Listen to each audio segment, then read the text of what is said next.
এবার আমেরিকান ঊর্ধ্বতন সেনা কর্মকর্তার সাথে বৈঠক করলেন বাংলাদেশের সেনাপ্রধান।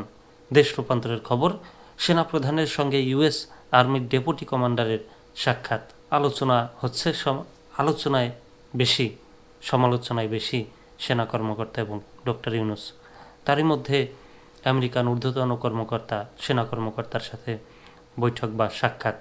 দেখি কি আলোচনা হলো, সেই বিষয়টা জানিয়ে আপনাদের মাঝে তুলে ধরি। দেশ রূপান্তরের খবর, সেনাপ্রধানের সঙ্গে ইউএস আর্মির ডেপুটি কমান্ডারের সাক্ষাৎ।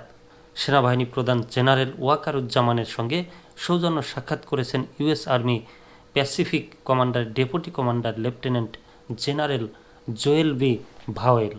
মঙ্গলবার 25 মার্চ বাংলাদেশ সেনাবাহিনীর ভেরিফাইড ফেসবুক পেজে দেওয়া এক পোস্টে তথ্য জানানো হয়।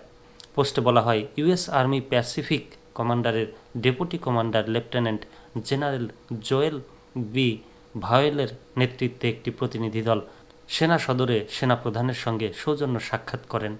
সাক্ষাৎকালে পারস্পরিক কুশল বিনিময়ের পাশাপাশি তারা বাংলাদেশ ও যুক্তরাষ্ট্রের সশস্ত্র বাহিনীর মধ্যকার ক্ষমতা বৃদ্ধির বিভিন্ন বিষয়ে আলোচনা করেন। এ সময় ইউএস আর্মি প্যাসিফিক কমান্ডারের ডেপুটি কমান্ডার জাতিসংঘ শান্তিরক্ষা মিশনে বাংলাদেশ সেনাবাহিনীর অন্যান্য ভূমিকার ভূয়সী প্রশংসা করেন।